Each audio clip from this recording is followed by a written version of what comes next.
पुरी के गजपति महाराज प्रताप रुद्रदेव केवल एक पराक्रमी और न्यायप्रिय शासक ही नहीं थे, बल्कि वे श्री चैतन्य महाप्रभु और प्रभु जगन्नाथ के परम भक्त भी थे।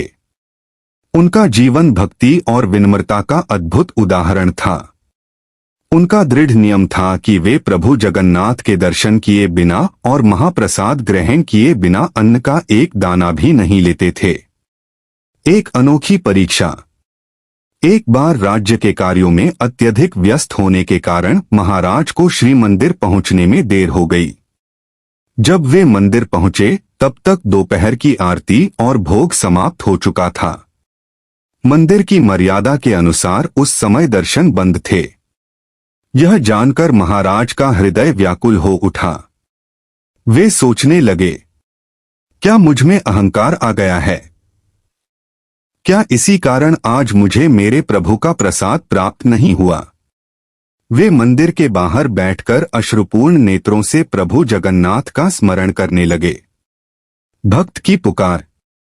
उसी समय वहां से एक साधारण भक्त गुजर रहा था, जिसके पास थोड़ी सी निर्माल्य महाप्रसाद थी, सूखे चावल के कुछ दाने। महाराज की अवस्था देखकर वह रुक गया। महाराज ने अत्यंत विनम्रता से उस भक्त से थोड़ा सा महाप्रसाद मांगा। भक्त ने संकोचपूर्वक कहा, महाराज, यह तो सूखा हुआ और जूठा महाप्रसाद है। मैं आपको यह कैसे दे सकता हूं?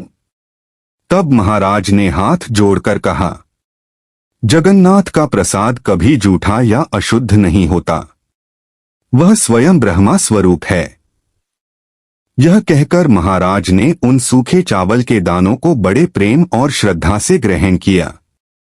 साक्षात चमत्कार। जैसे ही महाराज ने महाप्रसाद ग्रहण किया, उन्हें अनुभव हुआ कि उनका शरीर और मन दिव्य ऊर्जा से भर गया है। उस रात प्रभु जगन्नाथ ने उन्हें स्वप्न में दर्शन दिए और कहा, प्रताप, आज तुमने सिद्ध कर दिया कि तुम मेरे राजा नहीं, मेरे सच्चे भक्त हो।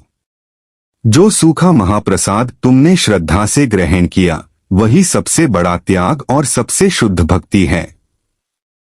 महाप्रसाद की अमर महिमा। इस घटना के बाद पुरी में महाप्रसाद की महिमा और भी अधिक प्रसिद्ध हो गई।